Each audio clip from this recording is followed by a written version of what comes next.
Buenas tardes, hermanos. Iniciemos este culto. Vamos a hacer una lectura, Salmo 37, 7. Guarda silencio ante Jehová y espera en él. Guarda silencio ante Jehová y espera en él. Vamos a guardar silencio en esta mañana y vamos a orar pidiendo al Señor que esté con nosotros en esta mañana, mientras escuchamos el preludio.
Dios Padre nuestro que estás en los cielos, te damos gracias porque tú estás con nosotros, porque no nos has dejado. Señor, te pedimos que este culto sea de bendición para cada uno de nosotros y que tú nos puedas ayudar a entender lo que tienes preparado en esta tarde para cada uno de nosotros.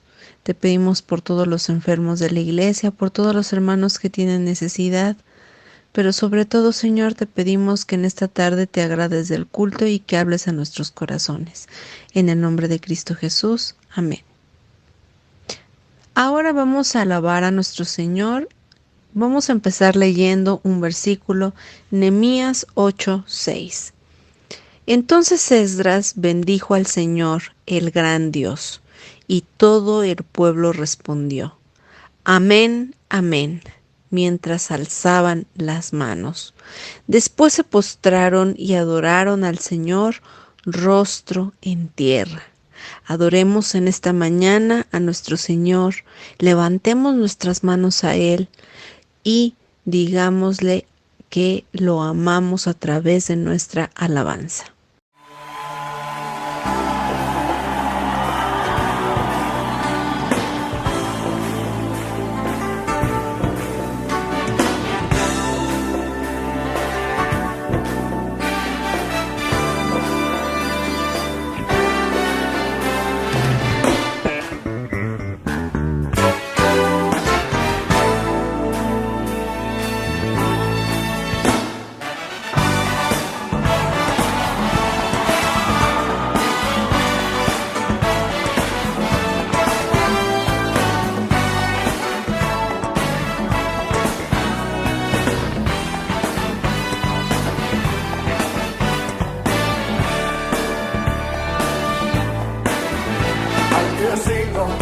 Recibir la gloria, al que es digno de recibir el honor, al que es digno de recibir la gloria, al que es digno de recibir el honor. Levantemos nuestras manos y adoremos a Jesús, Cordero de gloria, y exaltemos su incomparable majestad, al que vive por siempre, al gran yo soy, a Jesús, al que es digno de recibir la gloria, al que es digno de recibir el honor, al que es digno de recibir la gloria, al que es digno de recibir el honor. Levantemos nuestras manos y adoremos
Segunda de Pedro 1:4. Nos ha dado preciosas y grandísimas promesas. Ahora vamos a cantar un canto recordando las promesas que el Señor ha hecho para nosotros si somos fieles, pero también tenemos que recordar las promesas que nosotros le hacemos a nuestro Señor. Entonemos el siguiente canto.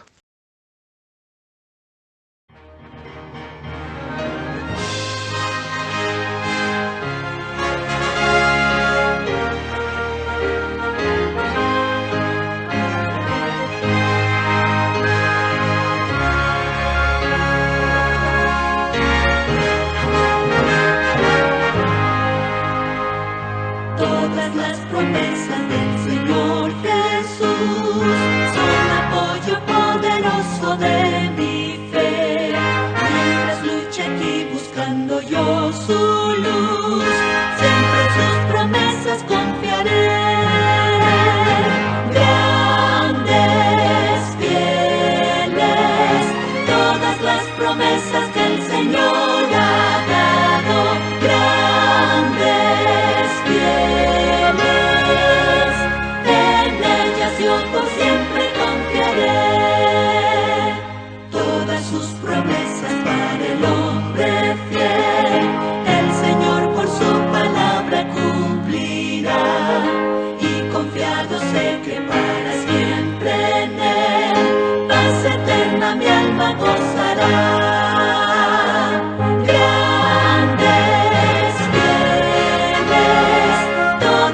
Promesas que el Señor ha dado, grandes, fieles, en ellas yo por siempre confiaré. Todas las promesas del Señor serán gozo y fuerza en nuestra vida terrenal. Ellas en la dura y nos sostendrán, y triunfar podremos sobre el mal.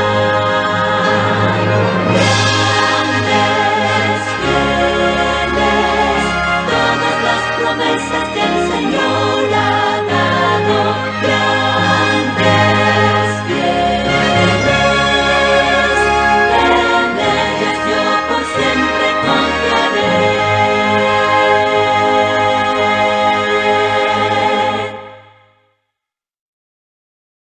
Romanos 12:1. Nunca dejen de ser diligentes, antes bien sirvan al Señor con el fervor que da el Espíritu. Este versículo nos recuerda lo importante de el servicio al Señor. Y no nos dice que lo hagamos con lo que no tenemos. Dice que lo hagamos con fervor. Ese fervor que únicamente nos da el Espíritu y que nunca dejen de ser diligentes. Esto es una invitación para todos aquellos hermanos si han dejado de servir, si ya no son diligentes, si ya no sienten el Espíritu del Señor, si ya no sienten ese fervor por trabajar para Él. Es el momento para recordar que tenemos que servir para el Señor.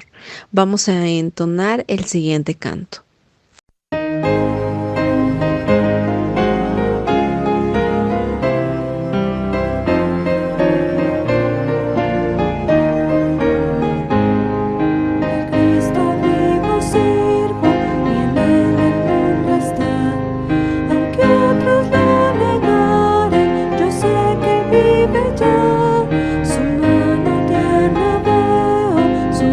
Consuelo da, y cuando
Llegó el momento de escuchar la palabra de Dios.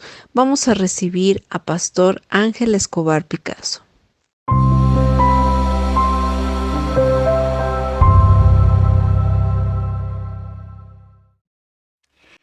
Le damos gracias a Dios, hermanos, porque nuevamente nos podemos reunir. Hoy es el Día del Señor. Le damos gracias a nuestro Dios porque nos permite nuevamente poder gozarnos en este culto. Vamos a orar para comenzar con la predicación. Padre bendito, te damos gracias porque nos permites nuevamente reunirnos, porque gracias a ti, Señor, tenemos lo necesario para seguir adelante en esta vida. Rogamos, Padre, que tú al abrir tu palabra nos puedas enseñar aquellas cosas que necesitamos saber y producir el cambio que tú deseas en nuestras vidas. Nos ponemos en tus manos, Señor, en el nombre de Cristo Jesús. Amén. Bueno, seguimos con las bienaventuranzas y en esta ocasión vamos a hablar acerca de Mateo 5:6. Pero antes de ello, quiero decirles que la humanidad ha vivido muchas hambrunas. Y bueno, una hambruna es una situación que se da cuando un país o una zona geográfica no cuenta con los recursos suficientes para proveer alimento a su población. Y cuando existe hambruna, por lo general se eleva la tasa de mortalidad. Cuando hay hambruna, se produce inanición por falta de comida. Y las características de la inanición son deficiencias de vitaminas, de minerales y bueno, del resto de los componentes que les permiten a las personas obtener energía y por lo tanto estar o gozar de un estado de salud. La humanidad ha vivido muchas hambrunas. La Biblia registra la hambruna que se vivió en Egipto durante la época de José. Recordarán que llegó el momento en que hubo hambre en todo el mundo, dice la Biblia, y bueno, Egipto se preparó para hacerle frente a esa hambruna. Los estragos que puede causar el hambre, hermanos, son devastadores. Son sumamente devastadores. Se dice que la hambruna afecta a 1 de cada 8 personas en el mundo. Fíjate lo que estoy diciendo. La desnutrición afecta a 1 de cada 8 personas en el mundo. Y en el mundo existen aproximadamente 7,000 millones de personas. De esos 7,000 millones de personas, 842 millones padecen de desnutrición. No estamos ahora hablando de hambruna, estamos hablando de desnutrición, pero todo esto es causada por la falta de los alimentos necesarios. Los estragos que puede causar el hambre, como lo acabo de decir, realmente son importantes y son devastadores. Se han tomado fotografías a las personas que pues ya no tienen para comer o no es suficiente lo que comen. Y desgraciadamente muchos de ellos terminan muriendo. Así como existe el hambre material, que solo puede ser saciada materialmente, también existe el hambre espiritual, que solo puede saciarse espiritualmente. Desde que nacemos nos han inculcado la idea de ser más, de no ser conformistas, de ser mejores, de aceptar lo que nos ofrece el mundo. Ser ambiciosos es muy valorado en nuestra sociedad. Es algo normal en cualquier cultura, porque los seres humanos fomentamos y premiamos el ser más. Más dinero, más amigos, más belleza, más salud, más fuerza, más poder, más eficacia, más inteligencia, más astucia. Los seres humanos fomentamos y premiamos el ser más, más y más. Esto es lo que valora más la sociedad. Una persona sin ambiciones, eh, aunque posea las habilidades necesarias y todo esté a su favor, esta persona, ella misma se percibe como una persona perdedora, como alguien que es incapaz de conseguir algo bueno en la vida. Una persona sin ambiciones, ante la más mínima dificultad, se desanima y ya no quiere continuar en lo que está haciendo. Por lo general, abandona los proyectos que tiene de la vida. Por otro lado, una persona ambiciosa, pero con una ambición desmedida, con una ambición que no es la correcta, difícilmente puede ser feliz. Porque por mucho que llegue a conseguir en la vida, por mucho que llegue a tener, nunca le va a parecer suficiente. Por mucho que tenga una persona ambiciosa, nunca le parecerá suficiente. La Biblia habla de 3 personas que fueron ambiciosas. Una de ellas es Lucifer, otra Nabucodonosor y el rico insensato. Hablemos del primero. Lucifer se gozaba en el esplendor y en el resplandor de la gloria de Dios. El nombre Lucifer significa estrella de la mañana. Y este es un título de gloria, de belleza y de honor. Pero también Lucifer significa el que brilla, y se refiere a un objeto que brilla intensamente en el cielo. Lucifer era ambicioso, no estaba satisfecho con vivir en la gloria de Dios, y dijo en su corazón, esto se registra en Isaías 14:14, subiré al cielo en lo alto, junto a las estrellas de Dios, levantaré mi trono y en el monte del testimonio me sentaré. A los lados del norte, sobre las alturas de las nubes subiré, y seré semejante al Altísimo.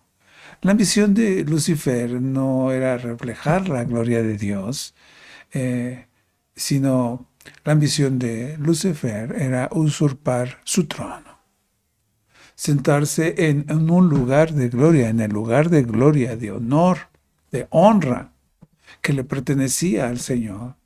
También quería gobernar el cielo y ser exaltado por los ángeles. Quería ser igual a Dios y estar por encima de todos los seres creados. Al hacer esto, estaba renunciando a la justicia.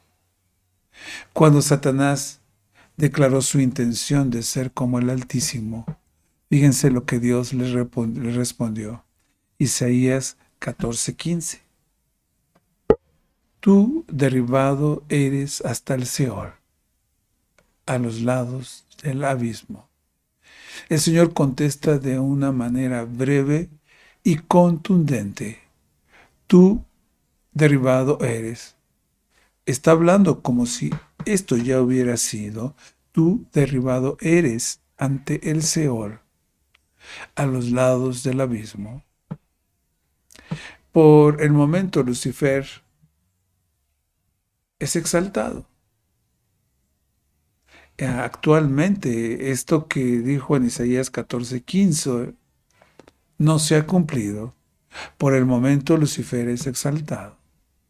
Pero Satanás, como todos los que desean estar por encima del Señor, va a llegar el momento en que serán derribados.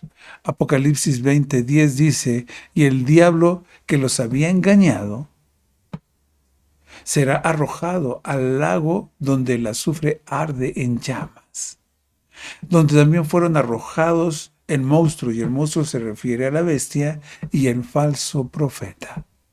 Allí serán atormentados todos ellos para siempre, de día y de noche. En Isaías el Señor da como un hecho que Satanás va a ser destruido, va a ser derribado. Y Apocalipsis 20:10 dice que el diablo va a ser arrojado en donde el azufre arde en llamas. Y va a estar sufriendo día y noche. Y junto con él todas las personas que participan en lo que él hace. Bueno, el segundo personaje del que habla la Biblia y que nos dice que es un ser ambicioso, bueno, lo fue Nabucodonosor. Nabucodonosor gobernaba el más grande de todos los imperios. Y un día, mientras él caminaba por la terraza del palacio, el palacio real donde el rey vivía, este palacio se encontraba en Babilonia, dijo el rey en Daniel 4:30, ¿no es esta la gran Babilonia que yo edifiqué? ¿No es esta la gran Babilonia que yo edifiqué para casa real con la fuerza de mi poder y para que la gloria para gloria de mi majestad? Todavía no acababa de decir estas cosas el rey, cuando se oyó una voz del cielo que dijo: Rey Nabucodonosor, a partir de este momento dejarás de ser rey. No vivirás ya entre la gente, sino que vivirás 7 años entre los animales. Comerás de la hierba del campo como ellos, hasta que reconozcas que el Dios Altísimo es el único rey de este mundo. Solo Dios puede hacer rey a quien Él quiere que sea rey. Estas palabras se cumplieron de manera inmediata, y entonces dice la palabra del Señor que el rey dejó de vivir entre la gente y empezó a comer pasto, como los toros, y se bañaba con el rocío del cielo, y sus cabellos parecían plumas de águila, y sus uñas parecían garras. Nabucodonosor ambicionaba ser alabado por las proezas que había realizado. Y Lucifer ambicionaba el poder. Ahora, en el tercer ejemplo, Jesús nos habla de la parábola del rico insensato. Jesús contó la parábola del rico insensato. Jesús le dijo a la gente que lo seguía: existía un granjero rico y sus cosechas fueron tan abundantes que no tenían espacio suficiente para almacenarlas. Después de planificar la demolición de sus viejos graneros y construir unos más grandes, esta persona pensó: allí guardaré lo que he cosechado y todo lo que tengo. Y luego en Lucas 12:19 dice: después me diré, ya tienes suficiente para vivir muchos años. Entonces come, bebe, diviértete y disfruta de la vida lo más que puedas. Esto lo encontramos en Lucas 12:19. Pero entonces Dios le dijo: qué tonto eres. Esta misma noche vas a morir y otros van a disfrutar todo lo que has trabajado y todo lo que has guardado. El Señor dice: así les pasa a todos los que amontonan riquezas para sí mismos. Se creen muy ricos, pero en realidad, ante los ojos de Dios, son pobres. Bueno, Lucifer estaba hambriento de poder. Si estamos hablando del hambre, comenzamos hablando del hambre del mundo, del hambre física, bueno, pues ahora estamos hablando del hambre espiritual. Lucifer estaba hambriento de poder. Nabucodonosor estaba hambriento de alabanza, y el rico insensato estaba hambriento del placer que dan las riquezas. Dijo el rico insensato: ya tienes lo suficiente para vivir muchos años. Él pensaba que iba a vivir muchos años y empezó a decir: bueno, entonces disfruta de los placeres de la vida, come, bebe, diviértate, disfruta de todo lo que puedas. El rico insensato estaba hambriento del placer del que se había privado por trabajar tanto. Quería el placer que las riquezas que tenía ahora le podrían dar. Bueno, puesto que estos hombres ambicionaron cosas equivocadas y en lugar de ambicionar estar cerca de Dios, lo rechazaron. Los tres terminaron perdiendo todo lo que poseían. Jesús dijo en Mateo 5:6, bienaventurados los que tienen hambre y sed de justicia, porque ellos serán saciados. Porque ellos serán saciados. Jesús desea que ambicionemos ser obedientes y glorificar a Dios y participar de su justicia. Existen muchas cosas que nos pueden alejar de Dios.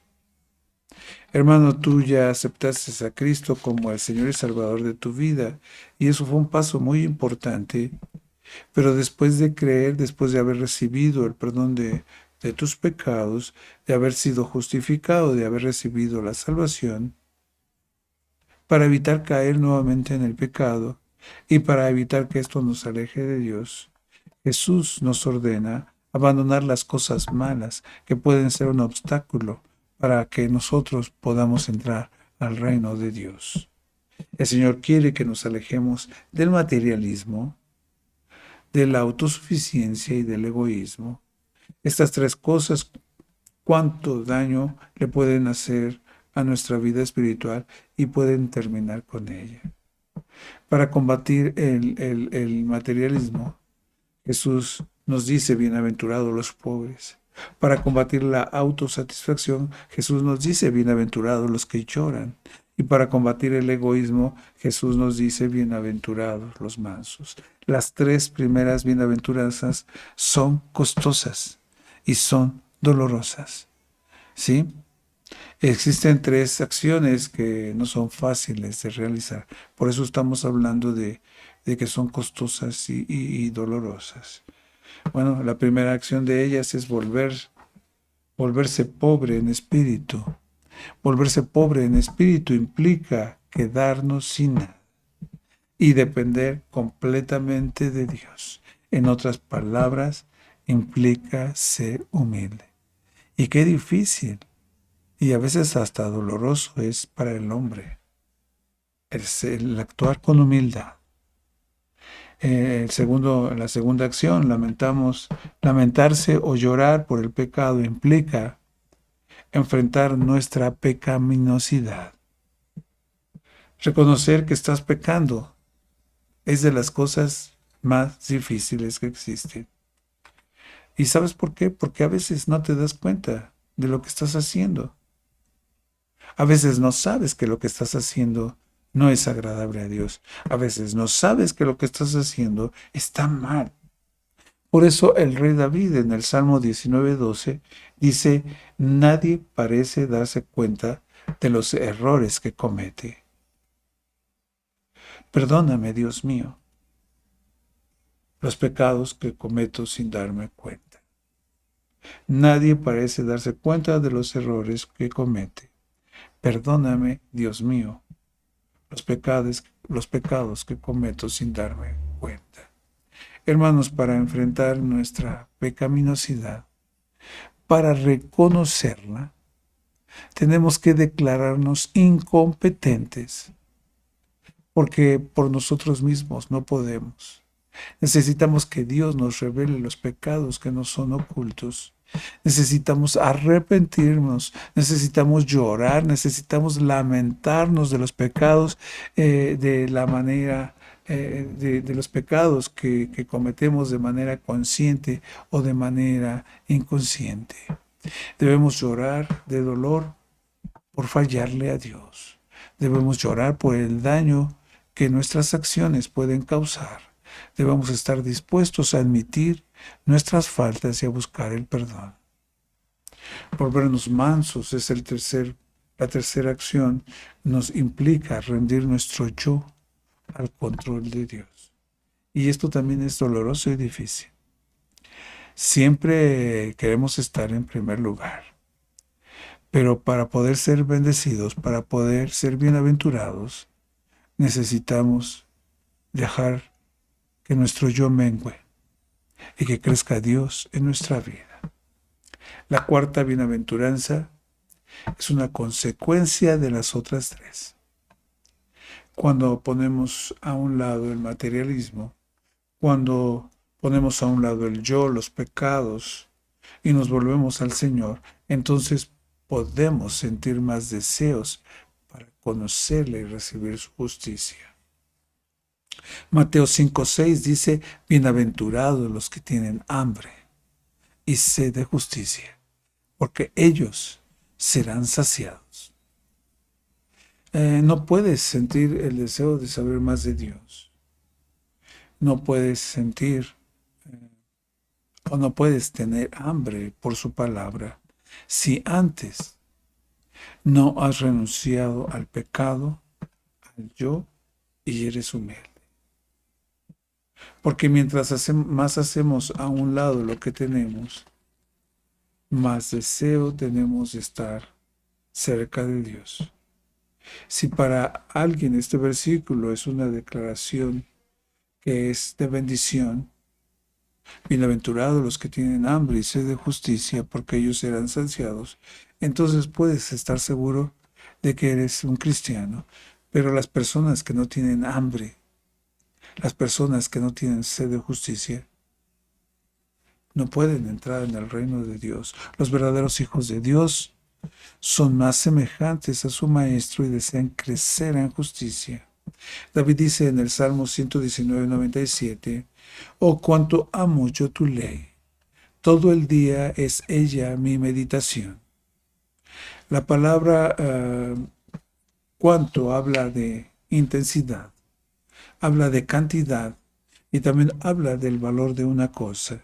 El salmista con esto estaba diciendo que él amaba la palabra de Dios por encima de todas las cosas, por sobre todas las cosas, él amaba la palabra de Dios. Oh, cuánto amo yo tu ley. Es lo más preciado, lo de más valor que yo puedo tener. El cristiano superficial puede leer y comprender parcialmente las Escrituras, pero solo el hombre espiritual la ama.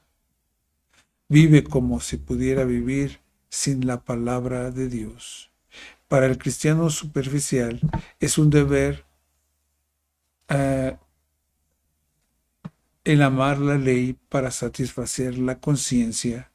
Para el creyente la palabra de Dios es alimento, medicina y luz y consuelo. El Señor quiere que amemos su palabra y nadie puede obligarte a amarla, pero sí puedes aprender a amarla. Debido a que el salmista amaba la palabra de Dios, era natural que pensara en ella todo el día. Posiblemente la mayoría de nosotros no hemos enfrentado el hambre.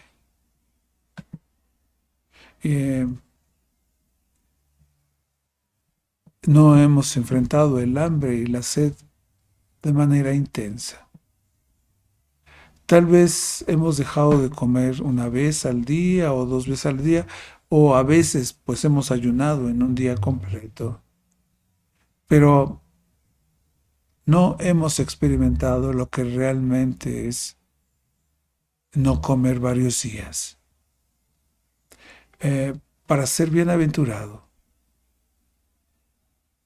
dice la Biblia que debemos estar realmente muriéndonos de hambre para saber realmente lo que Dios quiere de nosotros. La Biblia nos dice que el hijo pródigo tuvo hambre. Bueno, todos sabemos que el hijo pródigo le pidió su herencia a su padre y se fue a malgastarla. Y cuando se había quedado sin nada, cuando ya no tenía nada, en donde él vivía, empezó a escasear la comida. Y entonces, por falta de recursos y por falta de comida, el joven empezó a pasar hambres. y no le quedó más remedio que buscar trabajo. El hombre que lo empleó lo mandó a cuidar cerdos, pero el joven llegó a tener tanta hambre que hasta las algarrobas con las que alimentaban a los cerdos le parecían buenas para comer. Por fin comprendió, después de tener todas estas experiencias dolorosas, por fin comprendió que había sido un necio. Y pensó: en la casa de mi padre, los trabajadores tienen toda la comida que desean, y yo aquí me estoy muriendo de hambre. Entonces dijo: volveré a mi casa. Solo cuando estaba muriéndose de hambre dijo: ¿qué estoy haciendo aquí? Y confesó: me estoy muriendo de hambre. Y entonces entró en razón y comprendió que todo lo que había hecho estaba mal, y decidió regresar con su padre. Solamente pueden ser bienaventurados aquellas personas que, como el hijo pródigo, se quedaron sin los recursos con los que contaba. Solamente pueden ser bienaventurados aquellos que realmente conocen de frente lo que es tener hambre. Solamente pueden ser bienaventurados aquellos que reconocen que no obraron bien en su vida. Solamente pueden ser bienaventurados aquellos que necesitan ser alimentados por el Padre. Bienaventurados los que tienen hambre y sed de justicia, porque ellos serán saciados.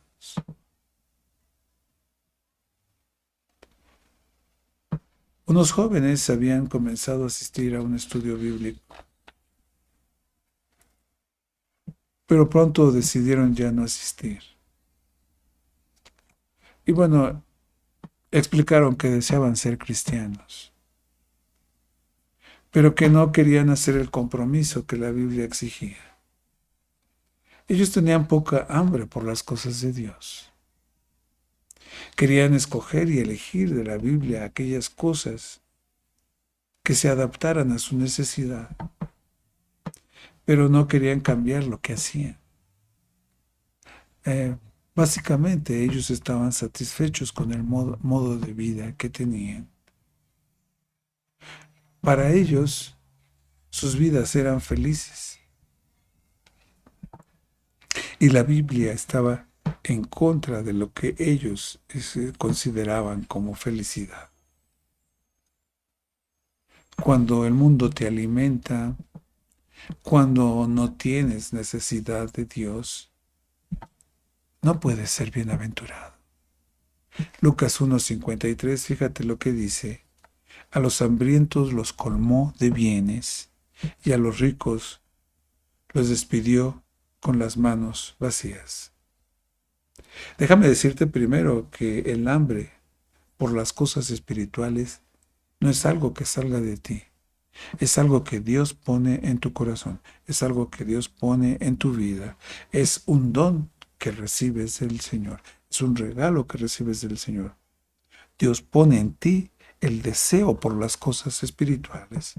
Pero Dios nos da la libertad para decidirnos si tomamos el alimento que Él nos ofrece. Si estamos realmente necesitados, entonces lo tomaremos. Pero si nos sentimos satisfechos por las cosas que el mundo nos ofrece, entonces vamos a darle las gracias al Señor y nos vamos a dar la vuelta y nos vamos a ir por otro camino.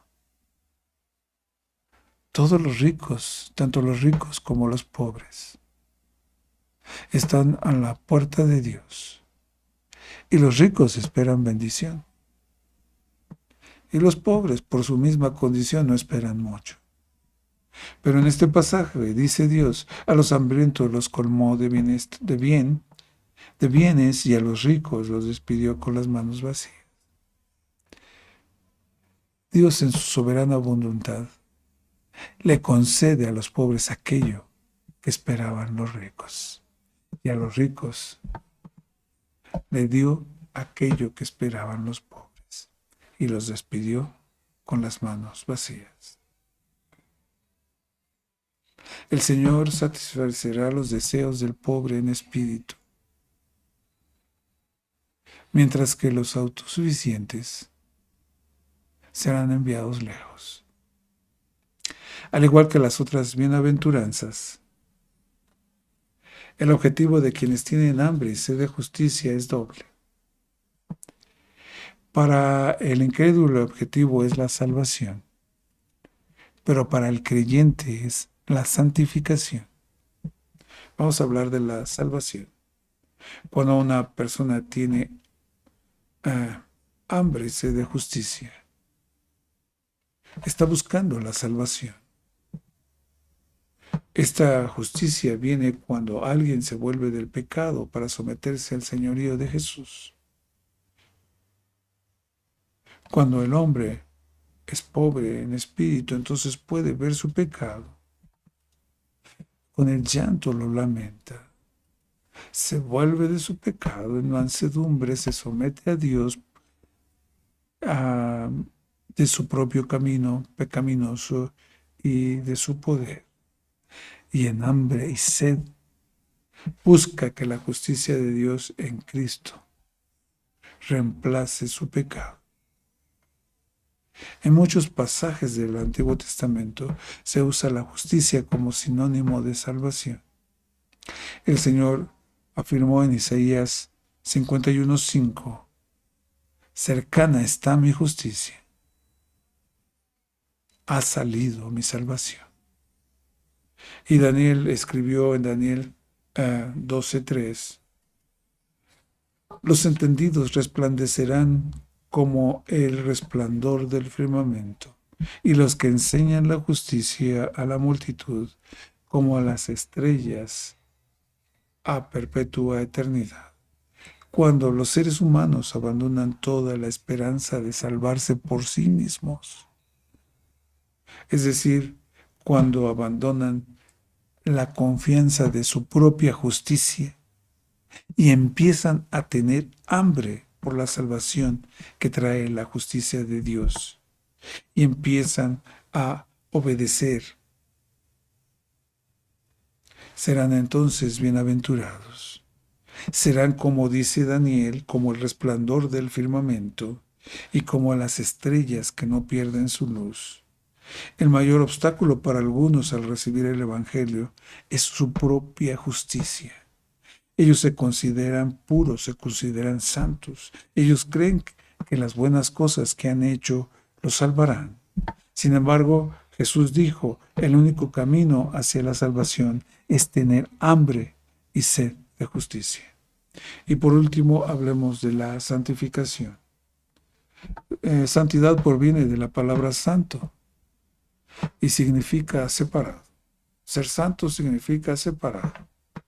Es por eso que la santidad se considera una característica de las personas que se mantienen alejadas y separadas de todo aquello que es impuro, de todo aquello que es impío para el Señor. Por un lado, los hijos de Dios ya son santos gracias a su relación con Él. En el momento que aceptamos a Jesús como el Señor y Salvador, nos convertimos en hijos de Dios. Todo lo anterior ya quedó atrás y gracias a la obra de Cristo en la cruz, ahora somos santos, puros, limpios de todo pecado. En primera de Pedro 1:15-16 dice, sino como aquel que os llamó es santo, sed también vosotros santos en toda vuestra manera de vivir. Porque escrito está, sed santos porque yo soy santo. Esto quiere decir que sus vidas deben demostrar que han escogido seguir a Jesús y que han permitido que Él transforme su ser. O sea que esa santidad se notará en su carácter, en sus acciones y en sus palabras. La santidad, la vida dedicada a Dios, impactará sus actitudes Quien vive en santidad no habla ni actúa como lo hacen las otras personas que no aman a Dios. Vivir una vida santa es vivir una vida con Dios. Para lograrlo hay que tener una relación estrecha con el Señor. Obedecerle en todo. Todo lo que se haga, se diga o se piense, deberá ser en testimonio de esa vida que se está viviendo en santidad. El resultado de ser bienaventurado, aquellos que tienen hambre y sed de justicia, es la salvación y es la santidad. Bueno, con esto terminamos la predicación de esta mañana.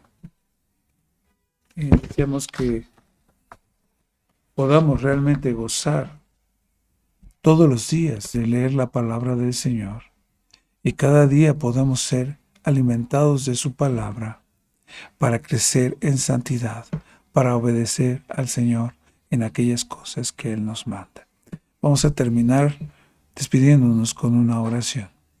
Padre bendito, te damos gracias por tu palabra. Gracias, Señor, porque tú nos llamas a vivir no solamente en santidad, sino primero para experimentar la salvación y después vivir en santidad. Ese es el objetivo de esta cuarta bienaventuranza, Señor. Te pedimos, Padre, más bien te damos gracias porque ya somos salvos, pero ahora te rogamos, Padre, que realmente nos ayudes a vivir en santidad. Que deseemos todos los días el alimentarnos y saciarnos de tu palabra, porque es la única que nos puede dar vida espiritualmente. Padre, pedimos que durante el tiempo que vivamos aquí en la tierra, podamos diariamente gozar del alimento espiritual que tú provees para nuestras vidas y que podamos actuar de acuerdo a tu voluntad. Te lo rogamos todo esto en el nombre de Cristo Jesús. Hermanos, estamos despedidos. Que esta semana esté llena de bendiciones.